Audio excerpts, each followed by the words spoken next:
Halo, perkenalkan nama saya Anggi. Saat ini saya tinggal di Prefektur Fukuoka, tepatnya di Chuoku, daerah sekitar Ohorikoen.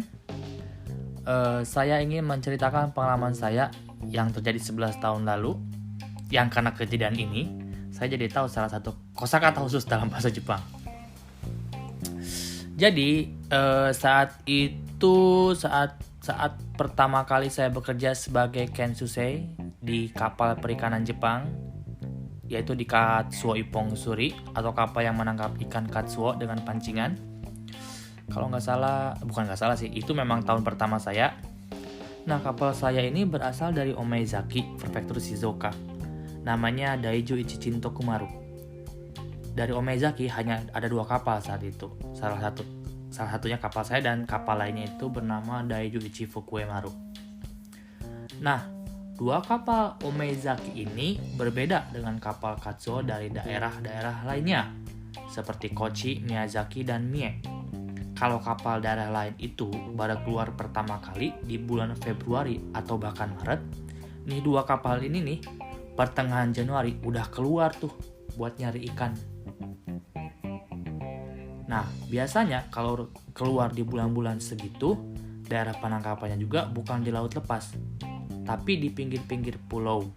Nah, pulau-pulau ini itu daerah yang menjadi teritori pemerintah Tokyo ya, seperti Aogashima, Hachijojima, bahkan sampai Torishima yang jauh di selatan sana. Nah, ikannya juga bukan langsung mancing katsuo, tetapi kita nyari ikan maguro atau tuna, tepatnya jenis yellowfin tuna atau dalam bahasa Jepang itu kime. Makanya cara mancingnya juga bukan pakai tongkat pancingan, tetapi kita ngelakuin teji. Nah, teji itu mancing dengan senar nilon dan gulungan. Lanjut. Karena kita mancing di pinggir pulau, otomatis relatif banyak burung tuh yang terbang dan ngelilingin kapal kita. Apalagi ya memang burung-burung tersebut juga jadi salah satu tanda kalau daerah tersebut banyak gerombolan ikan. Nah, kapal jenis Katsuo Ippon Suri ini, baik pas mancing atau teji, cara mancingnya itu adalah melempar ikan-ikan sardin hidup sebagai umpan buat mengecoh si gerombolan ikan katsuo atau ikan tuna tersebut.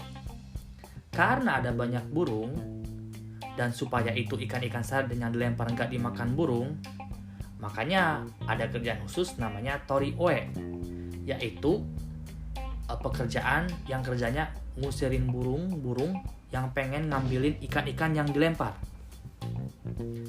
Nah, si tori oe ini kerjanya itu pegang tongkat panjang yang ujungnya tuh udah diikat rumbayan tali plastik tuh buat ngusir burung sambil teriak-teriak.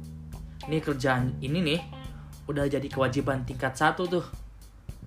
Karena memang senpai tingkat 2 dan tingkat 3-nya itu pada mancing.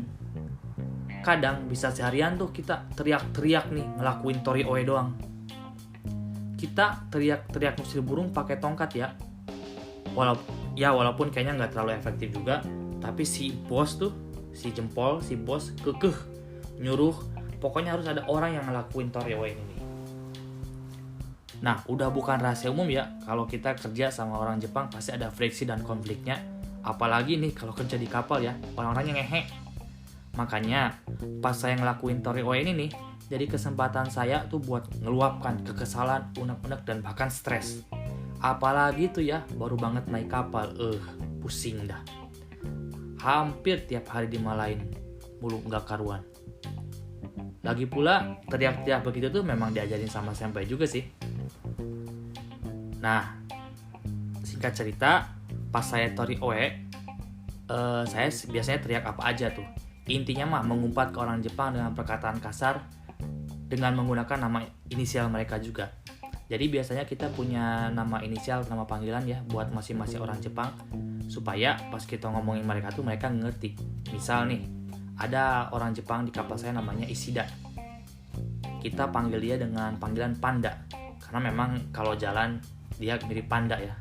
Atau ada juga botak buat manggil si Sencho.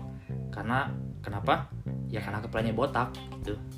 Jadi misal kalau saya lagi teriak oe tuh, itu tuh dua orang itu tuh memang salah dua orang yang paling ngeselin di kapal itu.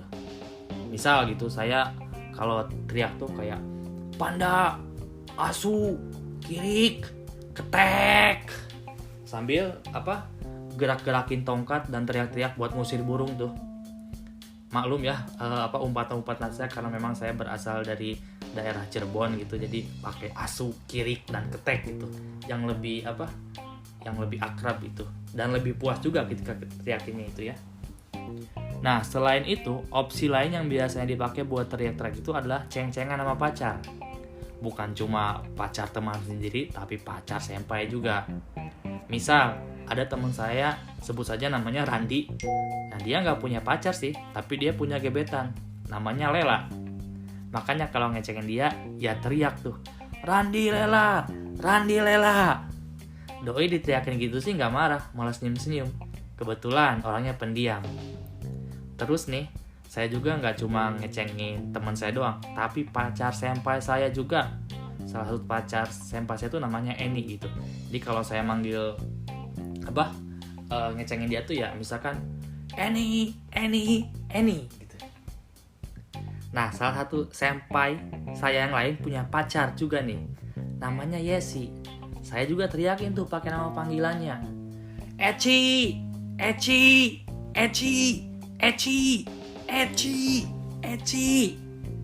Tapi pas saya teriak gitu, tiba-tiba orang Jepang semua mendelik tuh, yang lagi khusyuk mancing. Bahkan mereka ngumbatin saya balik tuh, miso-miso ngomong Bakayaro, Aho, Toroy. Saya kan bingung ya, lah emang salah apa gue? Nah, saya langsung dihampirin sampai saya tuh yang nama pacarnya barusan saya teriakin tuh. Dia agak kesel sambil nanyain, kok kamu teriak gitu sih? Saya kan gak tahu apa-apa ya, kirain dia marah karena nama pacar dicengin.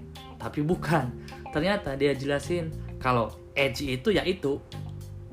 Nah, karena kejadian itu, saya jadi tahu kalau edgy itu adalah itu gitu. Gak kebayang ya, pas saya teriak edgy, di telinga orang Jepang tuh kedengarannya kayak apa ya?